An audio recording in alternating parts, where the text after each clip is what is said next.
Welcome, sane people, to another episode of Joe Gamel's Madness. Today, I deliver to you one of my short stories, Dalmation. Ethel was a strange choice. She wondered how one would ever look at a baby and think, yes, this infant looks like an Ethel. There was no one in the family named Ethel before her. The name wasn't even given in the form of Etheldreda, a very beautiful name of a centuries past noble princess who would become canonized as a saint. Ethel neither knew the stunted name as a mangled bark, nor the reason for the whimpering yelp of the Dalmatian. Behind her, the spring-loaded door of the coop house snapped as she instinctively hearkened to the disaster. There in the snow-banked ditch along the side of the gravel road lay the Dalmatian of the neighbor, a spinster. In its mouth was one of her own spotted guinea fowl. What a waste, she groaned, standing there in the burning white light of the sun reflected by the snow. No! No, Diana, no! Yelled the spinster as she hurriedly waddled through the snow. Her wide thighs made the hopping steps feel like pails of water were tied to her body. Her weak back made the motion of holding her pet in her arms extraordinarily uncomfortable. She had long been disabled by 2 club feet which saddled her with an annual decline in mobility. "What have you done?" she sobbed in accusational lashing. Ethel felt every atom of her 13-year-old self bristle with fear and anger. Her innocence would be defended by no one. Just last week, the Dalmatian had broken the necks of 3 of her fancy hens. Everyone knew how she hated the Dalmatian and the spinster that owned it. But she was wrong. So clear was it that the Dalmatian had been struck by a vehicle. "You know, your father is going to be in a fury about that fowl, so just stay out of his way. That dog got so many of the birds. We will probably have to get a whole new flock in the spring," her mother whined, wistful, crossing in and out of the room. "And I'm still very upset that she didn't even apologize for my goose. I loved that goose." She spent more time than previously squandered cursing under her breath at the spinster. The cursed as she broke the ice on She cursed as she broke the ice on the hen's water in the dawn light. She cursed and fumed as she flung the hay to the horses which were stomping for their breakfasts in their stalls. She cursed as she shivered entering her bed, to warmed and calmed but to rest by her own beloved pet, a fluffy black and white cat she called Titus. The spinster had taken the Dalmatian to be cremated.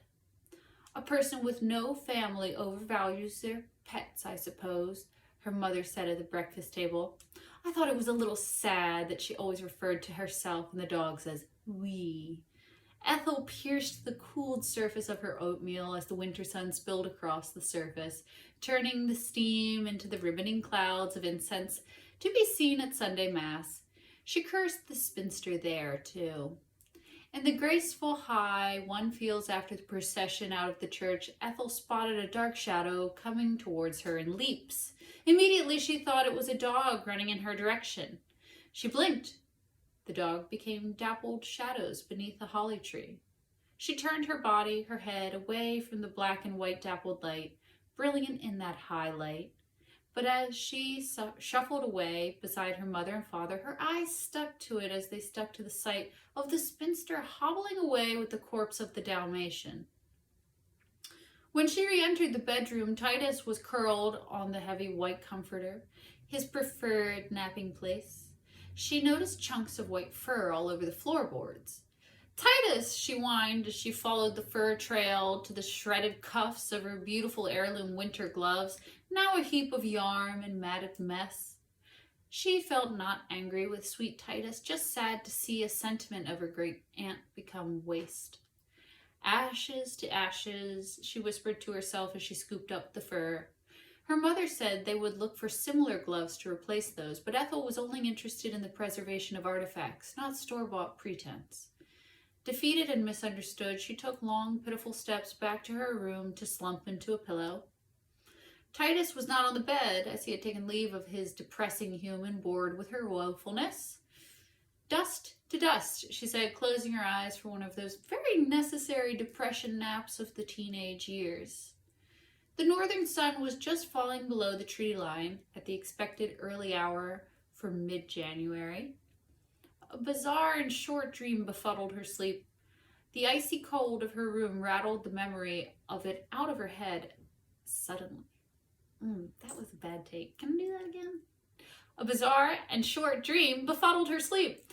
The icy cold of her room rattled the memory out of her head suddenly. She didn't feel Titus sleeping on the pillow above her head, nor was he at her feet. Winter nights in a house built in 1779 were cursed by drafts, oozing between the single panes of glass in the windows, falling through the slivers of space between the wide boards of the floor, sweeping down the spiral staircases in the back of the kitchen. Here in her bedroom, the now defunct Kakelune stove was never properly sealed, and snow certainly slept inside the chimney. She had hidden a space heater behind some clothes in the highboys. She had skipped several weeks of lunch at school to save up enough money to buy it. Her father forbade her from using one in fear of the electric bill. On most nights, she tried to warm up in the clawfoot tub with a bath of singularly hot water, but the water went cold about a third of the way through, and the shallow level contained in the long, wide tub quickly cooled. In her winter coat, wool socks, the white fur cuffed gloves, and the matching white fur pillbox hat were beside the tub. She would step out of the lukewarm water and dress for bed. Learning through trial and error that it was warmer to sleep without the pajama set under the coat, she would use her body heat to better warm the interior of the heavy coat. On this night, she had fallen asleep without the ritual and without the gloves her deceased great-aunt had bequeathed her. She raised herself from the bed to go fetch the space heater that was hidden in the highboy. As she spun her feet to the floor in a lazy thrust, she thought that brushed against something warm and hairy. "Titus?" she rasped. There was no sound. She rubbed her eyes to awaken them to the moonlight that ought to have poured across the room. Only a veil of black was to be seen around her. When her bare feet touched the icy floorboards, the nerves in the arches of her feet seized up and sent a biting sensation into the tendons in her legs and up her spine, right to her jaw. It must have been about 12 degrees below zero. "Where is the moonlight?" she asked, speaking to herself. "Is it a lunar eclipse?" She forgot the space heater as she wandered enthusiastically towards where the window ought to be. With her arms outstretched in front of her, she shuffled her feet along the boards, avoiding the legs of furniture. The boards felt wet and smooth like ice. With unease, she wondered why she had never noticed that they felt such a way on other nights, and half-heartedly dismissed the sentiment, realizing she was not wearing her wool socks. Her jaw was stiff with cold as she accelerated across the room several paces.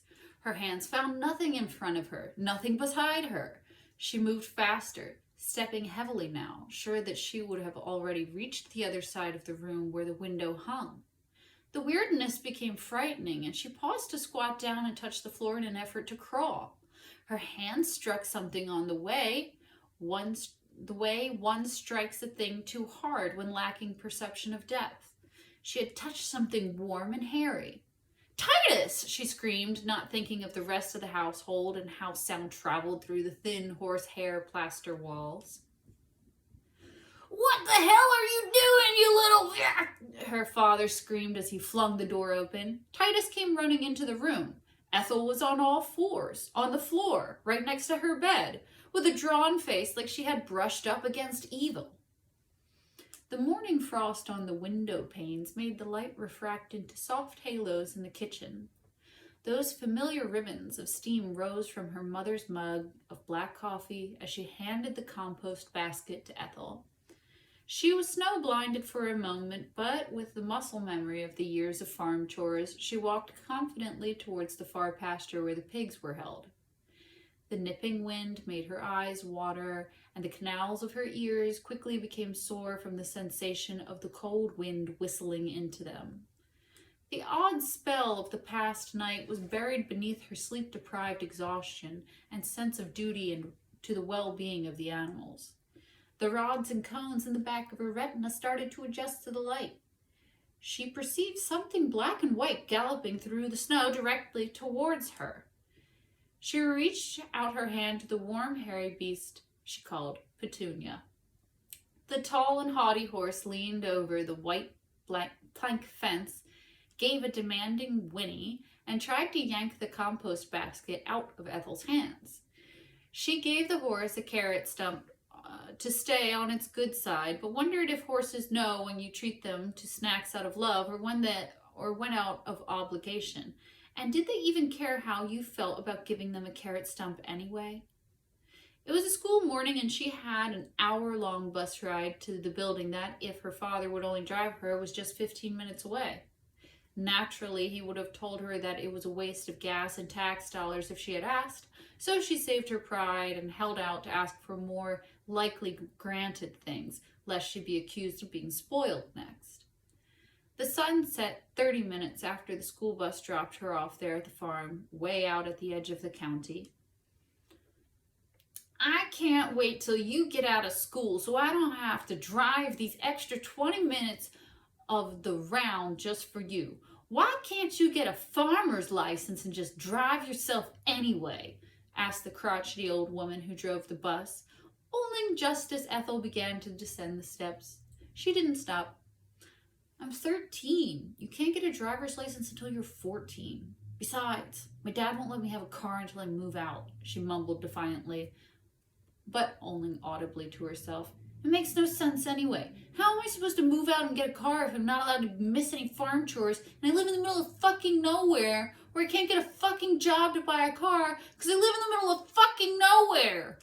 She began to spiral into teenage rage and chucked her backpack clear 15 feet onto the back porch. All her homework was done a half hour ago while she was bored on the bus for the second hour of her daily commute between home and the high school full of hicks. Hicks, who she somehow, for all the years of farm chores, did not fit in with. Ethel pushed all the pain out of her throat as she growled and swore to herself in the coop. She carefully collected the eggs again and into the compost basket, and wondered if the chickens knew what the tears in her eyes were for. Just in this moment of private ugliness and release, her dad threw open the coop door. Ethel, what the hell are you crying about? Get the fuck out here now! He screamed. Obediently, she came out with dried eyes, blinded again by the snow. He slapped her. She turned her face with the slap and gripped the basket in her frigid hand. Your mother found the space heater you hid in the closet. Do you know how fucking expensive the electric bill is? You better find some friend's house to sleep at tonight, because I have had enough of your fucking shit. Call someone to pick you up. He picked an egg out of the basket and threw it in her face. It was nearly frozen, so it didn't break over her face. This pissed him off even more, so he grabbed the whole basket and threw it on the ground at her feet and then marched away. Once he was out of earshot, she began to quietly laugh to herself. She couldn't do anything else. She went up to her room to pack a bag to take somewhere. But when she opened the door, all of her clothes were pulled out of the drawers that were strewn around the floor. Everything that was on her vanity table was evidently wiped off in one outraged stroke. The mattress had been kicked off the frame. The chair was flipped over, and Titus was nowhere to be found. Her mother wasn't around to berate her either. She knew she would be told to clean it up anyway, so she just got started with it. She felt nothing. Sometimes she wondered how her friends deal with these meltdowns from their parents. Their parents had meltdowns too, right? She didn't want to know. It scared her to think that this was abnormal. After cleaning up, which was still much less time-consuming than the commute to Hick High, the sun was already down. She couldn't walk anywhere. She had no car, of course, so Ethel thought she might as well try to sneak staying in the house. She didn't want to risk being seen, so she decided to forego the lukewarm bath ritual and just put on the outerwear and get in bed. She woke up abruptly when she heard a crash in her room. "Oh shit, he knows I'm still here," she thought, and her guts flipped. She was stiff with fear in her bed. She was actually unable to move entirely, in a total sleep paralysis. Her bed wiggled a little, like an animal had jumped onto the foot of the bed. Titus? She thought with a clenched jaw.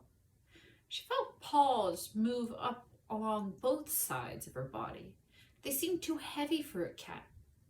A hot breath and a deep growl broke an inch from her face, and she saw the whites of the dead Dalmatian's eyes roll into its skull before her.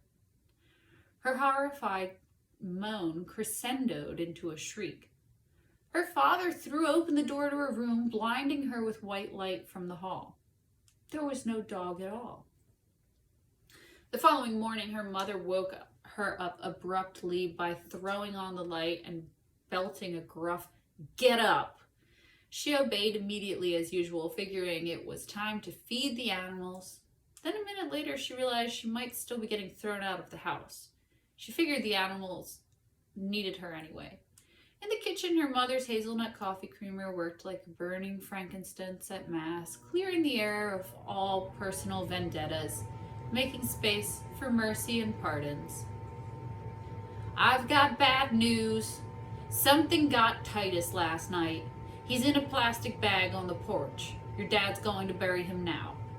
"Oh my God, at least let me say goodbye," cried Ethel, forgetting everything except this little furry creature that faithfully stayed by her in the cold, dark nights. She ran to the porch where she saw nothing in her tunnel vision except that bag, and she tore it open. Titus looked like the clumps of fur she had found on the floor of her room last week. "I'm going to need you to do some extra help on the farm today," her father said, casting his shadow over her, stealing the warmth of the sun and making her even colder. "The neighbor died last night. The police said it may have been suicide or an accident. I'd say she offed herself, given how no man wanted her around anyway." The police had wanted to ask the girl a bunch of questions. Oh, no. "The police had wanted to ask me a bunch of questions for some reason. If I get held up, you're going to be responsible for some things. I wrote a list. I left it in the kitchen." He picked up the bag and Ethel picked herself up. In the kitchen was a list of about 15 additional chores. She got to work. In the coop, she thought of the spinster and the Dalmatian again, this time jealous of their being together, and with pity on the woman because she wondered how she died there alone, and why her father would have needed to answer any questions about the accident.